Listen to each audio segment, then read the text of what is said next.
So let's talk about antibiotic resistance, a term that a lot of people are familiar with. But what exactly is antibiotic resistance?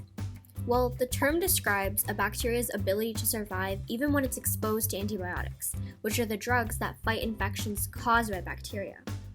And this is all thanks to Alexander Fleming in 1928, who discovered the first antibiotic, which is known as penicillin. Originally, antibiotics were just a natural compound that was produced by fungus or other microorganisms that could kill bacteria that cause disease in humans or animals.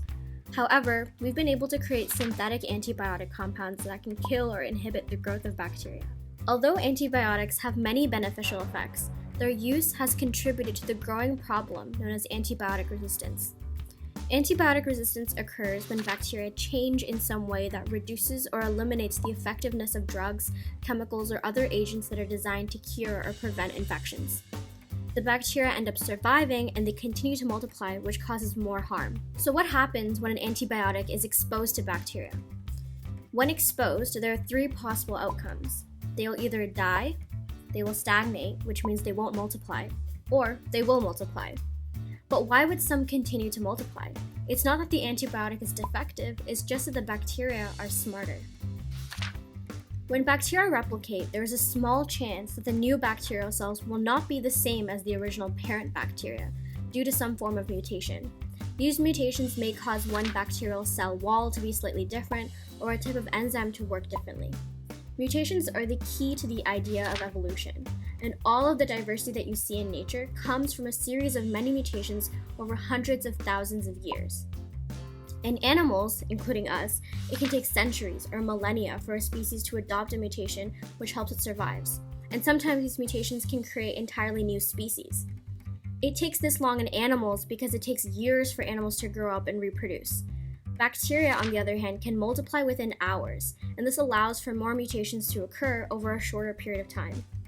These mutations, such as the change to a bacteria cell wall, can make it difficult for the antibiotics to enter the bacteria or stick to it, which makes the antibiotic less effective at hurting or killing the bacteria. While this is extremely unhelpful to us, it's an evolutionary advantage to the bacteria. These little mutant bacteria may thrive while the non-mutant bacteria die. And this means that new antibiotics, or more of the same antibiotic, if the mutants are only slightly resistant, must be used to kill them. And so begins the competition. While humans continue to search for new antibiotics to help the immune system, the bacteria continue to have mutant members in their colonies that can potentially resist these antibiotics. Antibiotic resistance is rising to dangerously high levels in all parts of the world. New resistance mechanisms are emerging and spreading globally, threatening our ability to treat common infectious diseases. There's a growing list of infections such as pneumonia, tuberculosis, blood poisoning, gonorrhea, and foodborne diseases that are becoming harder and harder and sometimes impossible to treat as antibiotics become less effective. The use of antibiotics promotes the development of antibiotic-resistant bacteria. So every time a person takes antibiotics, sensitive bacteria are killed, but the resistant germs may be left to grow and multiply. So repeated and improper uses of antibiotics are the primary causes of the increase in drug-resistant bacteria. While antibiotics should be used to treat bacterial infections, they are not effective against viral infections like the common cold, most sore throats, and the flu. Widespread use of antibiotics promotes the spread of antibiotic resistance, and the smart use of antibiotics is the key to controlling the spread of this resistance. So next time you think you have a bacterial infection, make sure that you've been evaluated by a licensed prescriber to take the antibiotics. Only use it for a bacterial infection, not a viral one.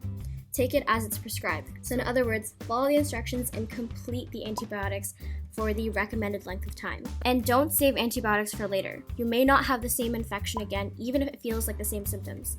And lastly, don't use others' antibiotics. Regardless, antibiotic resistance is a problem that has been growing for years and has even led to the development of superbugs, which are multi-drug resistant strains of bacteria. This is to the point where doctors run out of antibiotics to treat you with.